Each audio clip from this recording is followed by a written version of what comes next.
Hello everyone, welcome back to my channel. आज हम बात करेंगे ऐतिहासिक पद्धति यानी हिस्टोरिकल मेथड्स पे। तो आइए जानते हैं कि हिस्टोरिकल मेथड क्या है। समाजशास्त्रीय अध्ययनों में ऐतिहासिक पद्धति का महत्व दिन प्रतिदिन बढ़ता जा रहा है। भूतकाल के तथ्यों या घटनाओं के संदर्भ में वर्तमान को समझने की विधि ही ऐतिहासिक पद्धति का आधार है।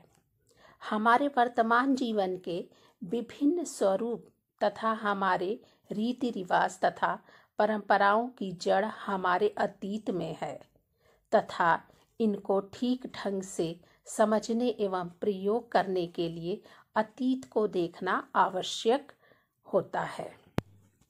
ऐतिहासिक पद्धति के अंतर्गत हमें संपूर्ण मानव इतिहास पर ध्यान केंद्रित करना पड़ता है, जिसमें हम समाज की प्रमुख समस्याओं को शामिल करते हैं।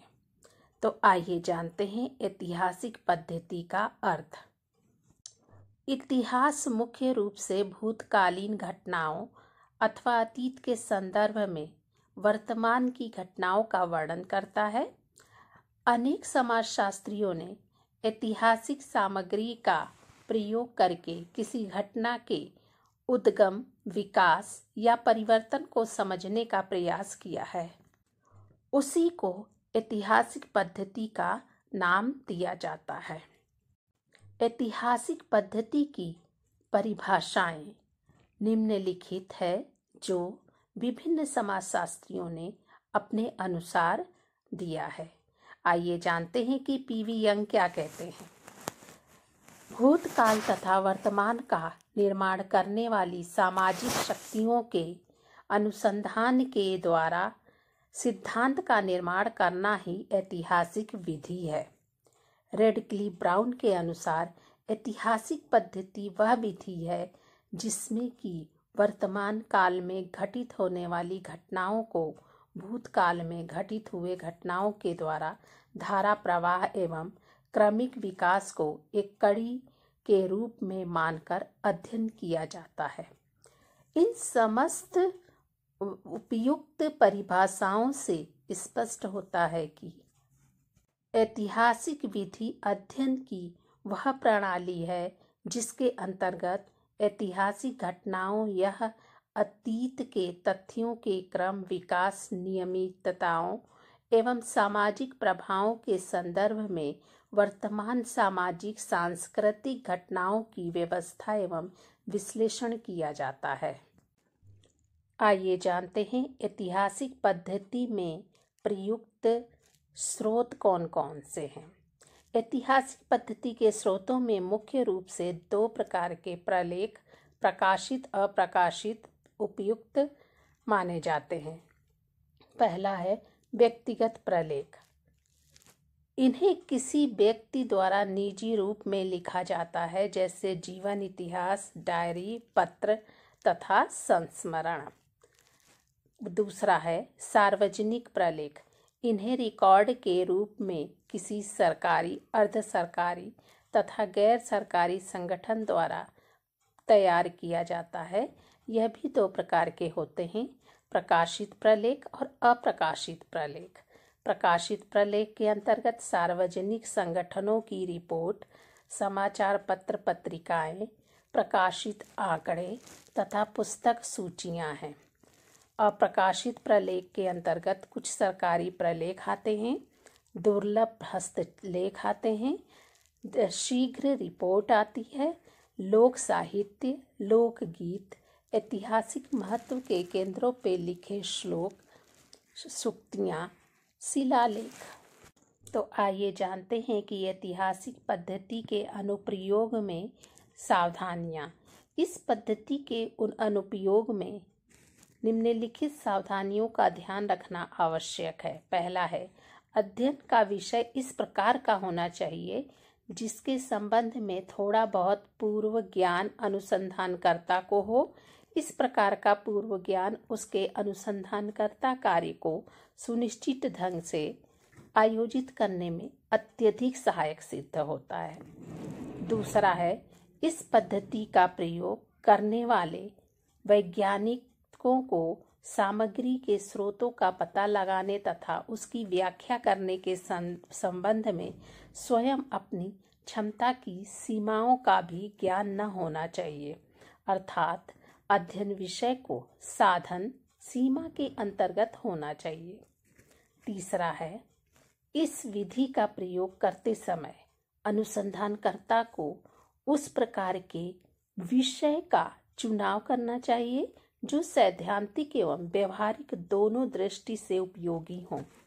चौथा है, ऐतिहासिक समस्या का चुनाव अनुसंधानकर्ता को करना चाहिए जिसका कि ऐतिहासिक विश्लेषण संभव हो।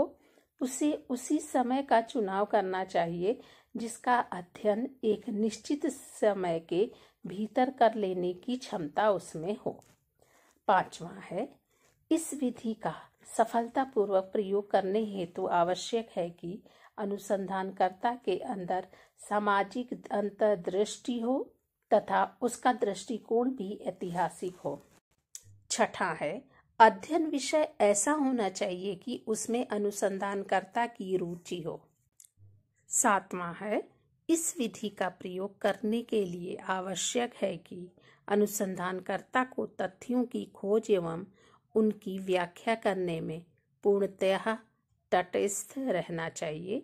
उसे अपने निजी विचारों एवं भावनाओं को अलग ही रखने की कोशिश करनी चाहिए। आइए जानते हैं कि ऐतिहासिक पद्धति में कुछ दोष भी पाए जाते हैं। पहला है, इस विधि के द्वारा अध्ययन करने में पर्याप्त विश्वसनीय तथ्य उपलब्ध नहीं हो पाते हैं, जिसके फलस्वरूप इसकी उपयोगिता सीमित हो जाती है। दूसरा है, इस विधि में अधिक श्रम तथा व्यय अपेक्षित है। गुण ऐतिहासिक तथ्यों के स्रोतों तक पहुंचने और तथ्यों को संकलन करने के लिए पर्याप्त धन तथा श्रम दोनों की आवश्यकता पड़ती है। तीसरा है, ऐतिहासिक पद्धति के द्वारा केवल घटनाओं का ही वर्णन किया जाता है, विश्लेषण का नहीं। पांचवा है, ऐतिहासिक पद्धति केवल भूतकाल की घटनाओं के अध्ययन में ही सहायक है, अतः यह वर्तमान घटनाओं एवं परिस्थितियों के अध्ययन में सहायक नहीं है और न ही भविष्य के विषय में अनुमान लगाने में सहायक है। नेक्स्ट पॉइंट है, ऐतिहासिक पद्धति केवल विशिष्ट एवं अनुपम घटनाओं के अध्ययन में सहायक होने के कारण सैद्धांतिक नियमों की स्थापना करने में अधिक उपयोगी विधि नहीं है।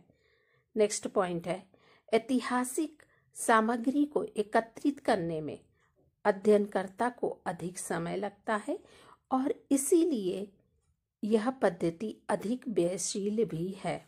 नेक्स्ट पॉइंट है, ऐतिहासिक सामग्री में जिन तथ्यों को विवरण मिलता है उनकी विश्वसनीयता, वस्तुनिष्ठता अथवा निष्पक्षता पर शंका की जाती है, क्योंकि सभी इतिहासकार अपने अपने युग के दृष्टिकोण, दशाओं या समस्याओं से प्रभावित होकर ही इतिहास लेखन कार्य करता है, जिस कारण तथ्यों के चुनाव तथा उससे निकाले गए निष्कर्षों में वह निष्पक्ष नहीं होता है। उपयुक्त विवेचना से यह सिद्ध होता है कि ऐतिहासिक पद्धति कई तरह की कमजोरियों से परिपूर्ण है, फिर भी इसका उपयोग एकाधिक मात्रा में बढ़ता ही जा रहा है। शर्त यह है कि इसका उपयोग करते समय विशिष्ट सावधानियों का प्रयोग किया जाए। आइए जानते हैं कि इसके महत्व क्या है। पहला है, कार्य कारण का संबंध होना चाहिए। दूसरा है, वर्णनात्मक अध्ययन में उपयोगी होना चाहिए। तीसरा है, वर्गीकरण में सहायक होना चाहिए। चौथा है, सामाजिक प्रभाव एवं मान्यताओं की जांच होनी चाहिए। पांचवा है, भारत जैसे प्राचीन तथा परंपरागत की व्यवस्था होनी चाहिए। छठा है, इस पद्धति की सहायता से एक ऐतिहासिक तथा सामाजिक शक्तियों का सही पता लग जाए जो कि समाज की वर्तमान व्यवस्था के लिए उत्तरदायी है।